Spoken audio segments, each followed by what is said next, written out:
My brothers and sisters, let me start by asking you something very important.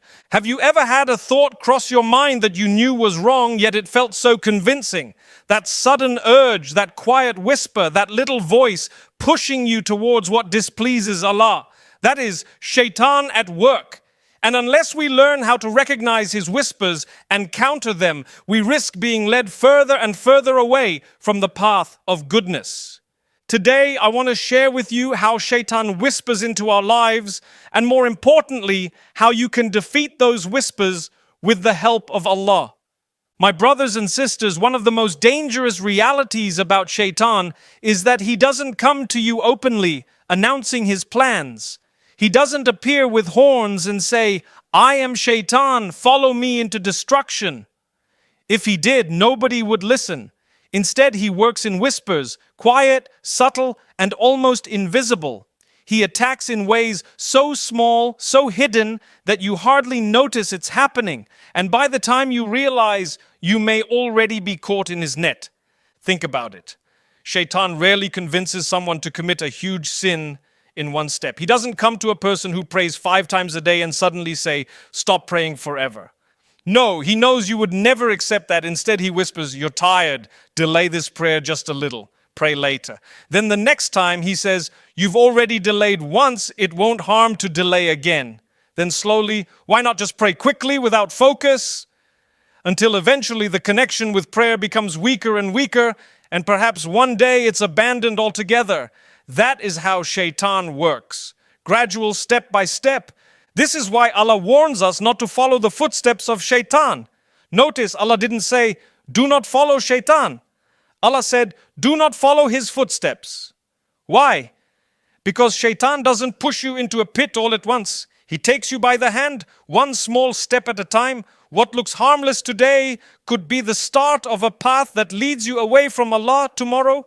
Let me give you another example. Imagine a person who is very careful about avoiding sin. Shaytan won't come and say, "Commit a huge crime."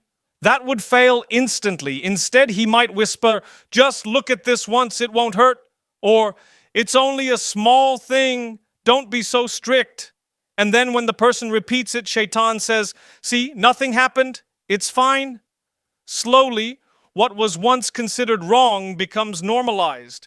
What was once shocking becomes ordinary, and what was once avoided becomes a daily habit.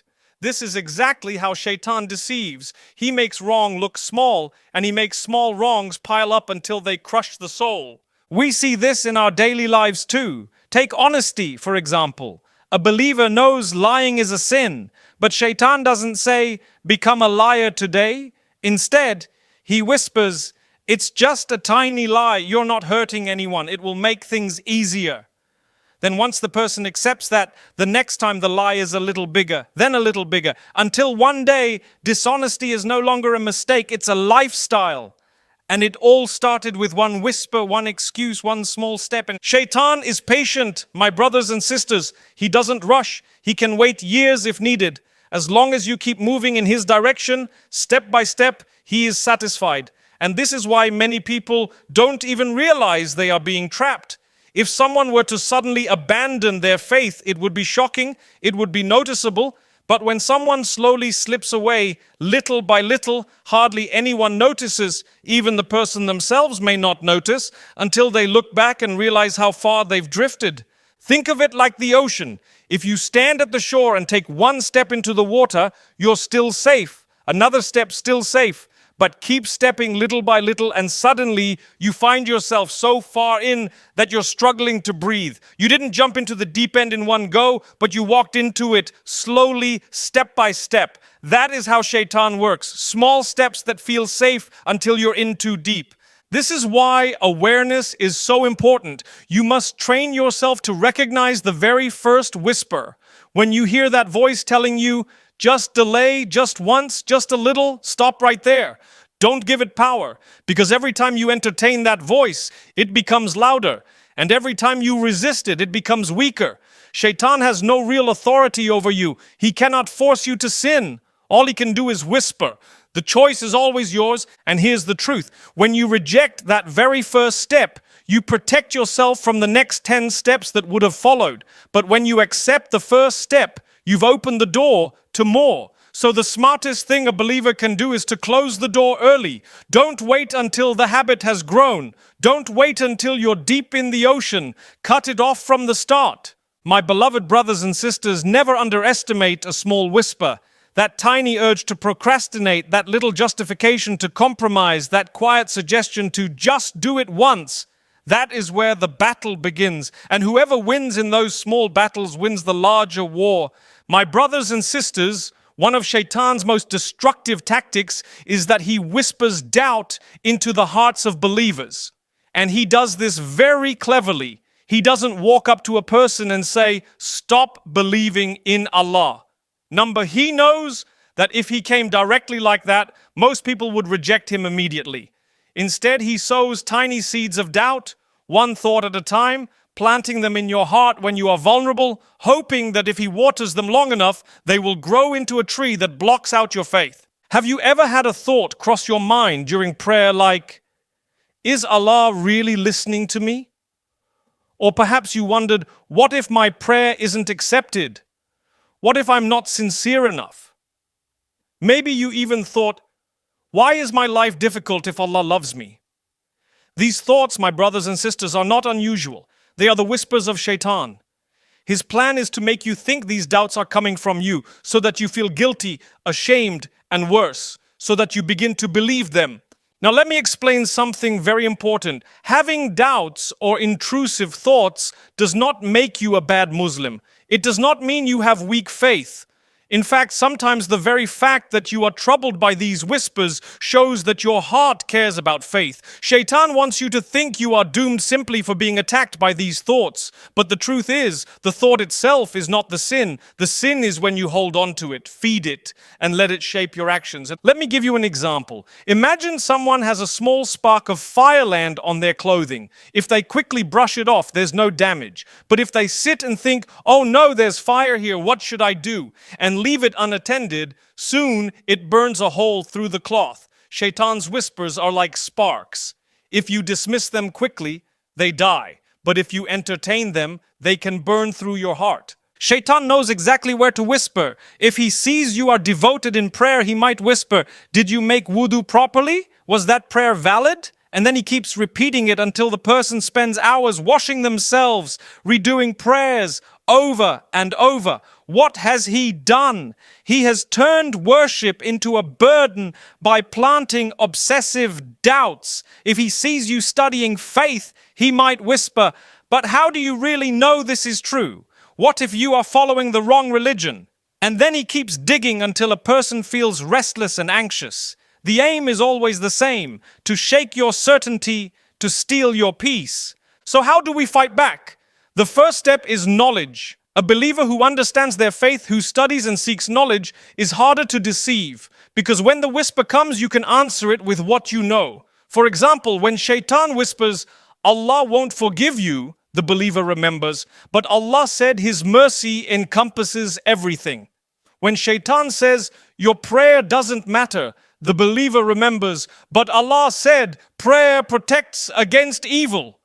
Knowledge becomes like a shield that blocks the arrow before it strikes. The second step is to ignore the whispers when they come. This may sound strange, but it's true. The more you engage with the thought, the more power you give it. If Shaitan whispers, "What if you didn't pray correctly?"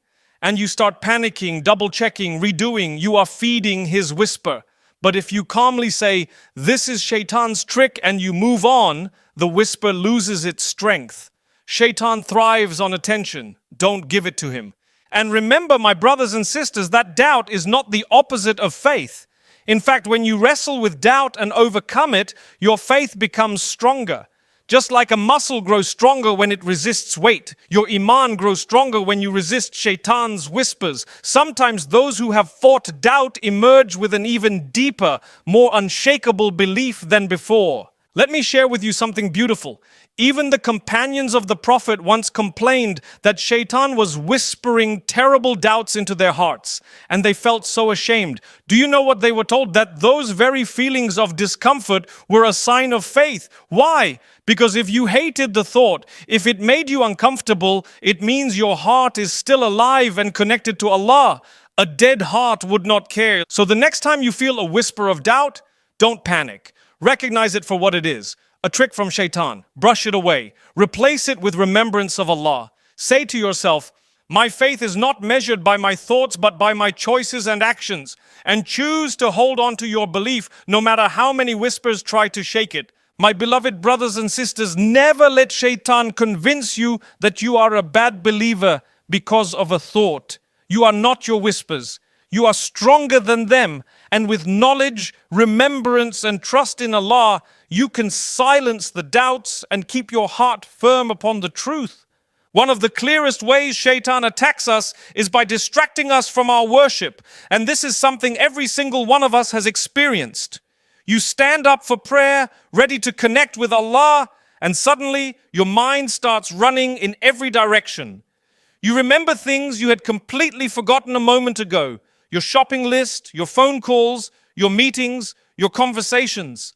Sometimes even the most random thoughts come flying into your head. Things that don't make sense at all. And you ask yourself, where did that come from? The answer is simple. That is Shaytan. Why does he do this? Because Shaytan knows the power of worship. He knows that salah, prayer, is your lifeline to Allah. It's your shield, your nourishment, your protection. If he can't stop you from praying altogether, then at least he wants to make that prayer empty.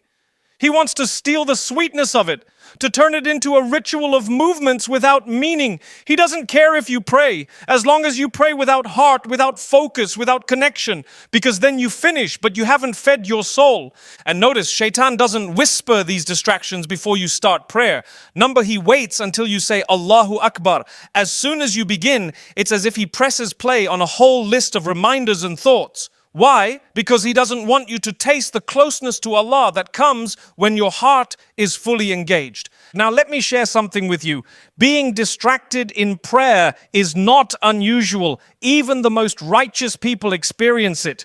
The real question is, do you fight back or do you let Shaytan win?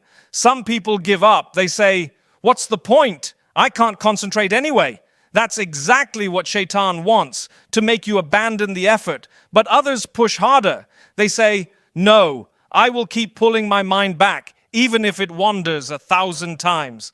That is the difference between those who grow and those who give up. Think about it like this. Imagine you are training a wild horse. The first time you try to ride it, it runs off in every direction. Do you give up and say, this horse will never listen? You keep pulling the reins again and again until slowly, with patience, the horse learns to obey.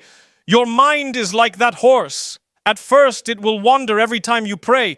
But if you keep pulling it back, focus, remember Allah, you are in salah, over time, it learns to stay still. That is how concentration is built. Shaitan's trick is to convince you that because you were distracted, your prayer was worthless. That is false. Every time you pull your mind back, you are winning. Even if you spent the whole prayer fighting distractions, that struggle itself is an act of worship. It shows that your heart cares. And Allah sees the effort, not just the result. And sometimes Shaitan distracts us, not just during prayer, but also before worship. He makes you feel lazy. You know it's time to pray, but suddenly you feel tired, heavy, unmotivated. He whispers, do it later. Just finish this first. And before you know it, the time for prayer has gone. How many times has that happened to us? That's not coincidence. That's Shaitan making worship seem difficult when in reality, it is the easiest, most comforting act if you just begin. The best way to counter this is to act quickly. When it's time to pray, don't delay. Don't wait. Stand up immediately, even if you don't feel like it, because once you begin, the laziness fades. Shaitan can only stop you before you start. Once you are in prayer, he has already lost half the battle. Another way Shaitan distracts us is by making us rush through worship. You've seen it, people pecking their heads up and down in salah like birds, finishing in seconds. Why? Because Shaitan whispers, you're busy, just get it over with. But what's the point of a rushed prayer? Imagine someone invites you for a meal and you rush in, grab a bite and run out without even greeting them properly. Would that be considered respect? Then how about Allah? When you stand before Him, don't rush. Slow down. Take your time. Remind yourself, this is my chance to speak directly to my Creator. My brothers and sisters, distractions in worship are one of Shaitan's greatest tools. But remember this, Shaitan has no power except what you give him. He can whisper, but he cannot control your choices. The more you practice focus, the weaker his influence becomes. And the more you taste the sweetness of worship, the more you will crave it until distractions fade away naturally. So the next time you are in prayer and your mind wanders, don't despair. Don't think, I'm failing. Think instead, this is my chance to fight Shaitan right here, right now. And every time you bring your focus back, you are scoring a victory. Keep fighting. Keep pulling your heart back to Allah. And one day you will feel the serenity, the calm, and the beauty that comes from a prayer untouched by whispers. That, my brothers and sisters, is true success. My beloved brothers and sisters, one of Shaitan's most successful tricks is that he makes sin look beautiful. He doesn't come to you saying, do something evil. He doesn't say, destroy your soul. No, he dresses the sin up, covers it with excuses, perfumes it with lies, and presents it as something harmless, enjoyable, even beneficial.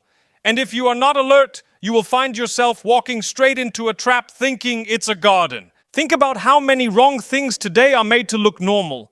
Things that once shocked people are now celebrated. Behaviors that used to be hidden in shame are now broadcast with pride. This is exactly Shaitan's work. He whispers, it's not so bad. Everyone's doing it. Why are you being so strict? And slowly, what was once recognized as a sin becomes accepted as part of daily life.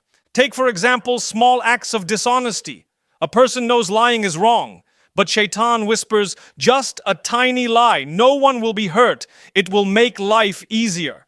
And once that lie works, the next one is easier and the next one even easier. Soon dishonesty is no longer shocking. It's normal. It began with Shaitan beautifying one little sin until the whole heart was painted with it.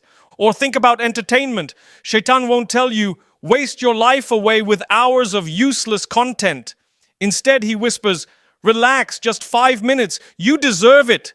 But that 5 minutes becomes 30, then an hour, then half the night. What looked harmless steals your time, your health, and your worship. And Shaitan sits back satisfied because he didn't push you into something that looked evil. He made it look harmless, even deserved. Another way Shaitan beautifies sin is by making it look like a form of freedom. He whispers, why are you restricting yourself? Why follow rules? Life is short, enjoy it while you can. And people fall into temptation thinking they are liberating themselves, when in reality they are chaining their souls.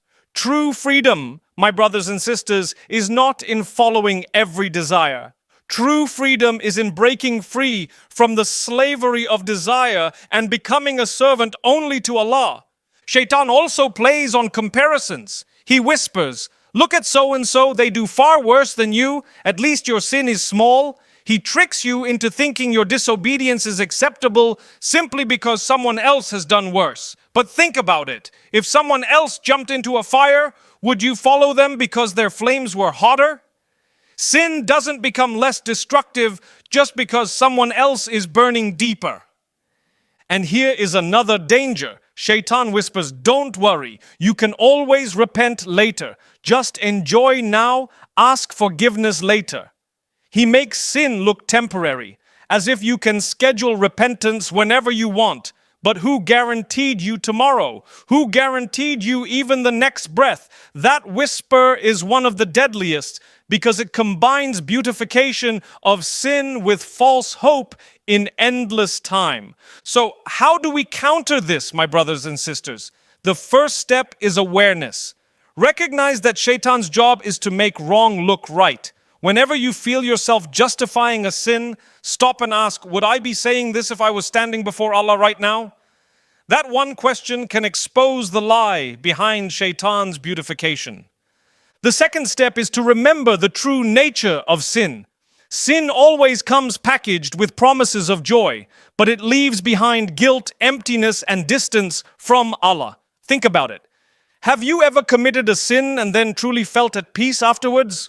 Or do you feel regret, heaviness, shame? That feeling is your soul telling you the truth, peeling away the fake beauty Shaitan painted on. hold on to that awareness because it will protect you from falling again. And the third step is to surround yourself with people who remind you of Allah, because Shaytan beautifies sin not just with whispers but also with company. If everyone around